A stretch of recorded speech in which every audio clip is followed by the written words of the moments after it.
ہمارے ذمے جو خوشبو لگاتے ہیں اس خوشبو کی تاثیر ہے، اور یہ خوشبو متوجہ کرتی ہے فرشتوں کو۔ کیوں فرماتے ہیں جب بندہ جھوٹ بولتا ہے منہ سے بدبو نکلتی ہے، فرشتے دور ہو جاتے ہیں، اور جب بندہ یہ خوشبو لگاتا ہے فرشتے متوجہ ہوتے ہیں، اور آپ کی زندگی میں فرشتوں کا خاص دخل ہے، اور آپ کی زندگی میں نیک جنات کا خاص دخل ہے۔ آج کے بعد آپ نے خوشبو لگانی ہے سنت سمجھ کے۔ خوشبو کیوں لگانی ہے؟ اس لیے کہ کوئی سے خوشبو لگا دے، اس لیے کہ سنت ہے، سب سے پہلی بات۔ اور دوسرا، خوشبو اس جذبے سے لگا لیں، میری اس خوشبو سے کتنی مخلوق ایسی ہے ان کا پیٹ بھر جائے گا، میں ان کا پیٹ بھروں گا، اللہ میرا پیٹ، میری نسلوں کا پیٹ خالی نہیں، اللہ میرا اور میری نسلوں کا پیٹ ہمیشہ ہرا بھرا رکھے گا۔ یہ ایک جذبہ ہے، ایک جذبہ ہے۔ اس جذبے پہ اپنے حضرت رحمت اللہ علیہ مرشدی حجویری رحمت اللہ ایک بات یاد آئی۔ میں ایسے خوشبو لگا رہا تھا، فرمانے کیوں لگا رہے؟ سنت ہے، آپ خود تو فرماتے ہیں خوشبو لگایا نہ کرو، تھپا کرو، تھپا کرو، بہت زیادہ لگایا کرو، مبالغے کے ساتھ لگایا کرو۔ فرمایا تجھے پتہ ہے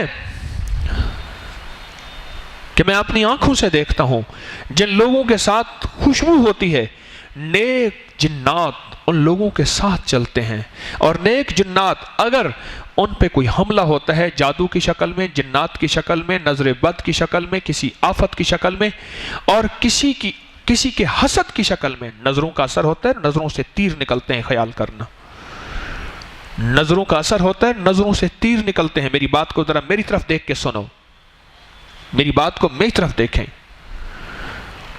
نظروں کا اثر ہوتا ہے اور نظروں سے تیر نکلتے ہیں، یہ نظروں کے تیر جا کے بد نظر کی شکل میں، نظر بد کی شکل میں، حسد کی اور کینے کی نظر کی شکل میں جا کے بندے کو کھا جاتے ہیں، فصلوں کو کھا جاتے ہیں، ملوں کو کھا جاتے ہیں، فیکٹریوں کو کھا جاتے ہیں، جانوروں کو کھا جاتے ہیں، بچوں کو کھا جاتے ہیں، عورتوں انسانوں کو کھا جاتے ہیں، یہ تیر نکلتے ہیں۔ اور جو خوشبو لگاتا ہے اس کے ارد گرد فرشتے حصار کرتے ہیں، دیوار کرتے ہیں، اور چونکہ آپ انہیں غذا دیکھا ہے منہ کھاوے تے آنکھ شرماوے، تو آپ نے انہیں غذا دے دی ہے اللہ کے حکم سے، وہ آپ کی حفاظت کرتے ہیں اور ان آنے والے تیروں کو ختم کر دیتے ہیں۔ وہ تیر فرشتوں کو نہیں لگ سکتے، وہ تیر وہیں مٹی ہو جاتے ہیں، مٹی ہو جاتے ہیں۔ آپ تو کسی اور کی غذاؤں کا اہتمام کر رہے ہیں۔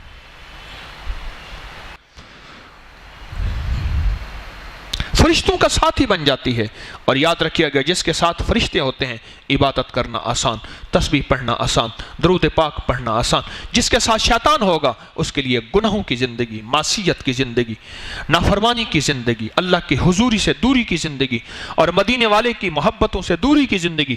جس کے ساتھ شیطان ہوگا اور جس کے ساتھ فرشتے لگ جائیں گے تو فرشتوں کی غذا لیا فرشتے ساتھ لگیں گے۔ میرے آقا نے حدیث میں فرما دیا مدینے والے نے کہ خوشبو فرشتوں کی غذا ہے، تو غذا اس کو فراہم کر دے، ان کو غذا۔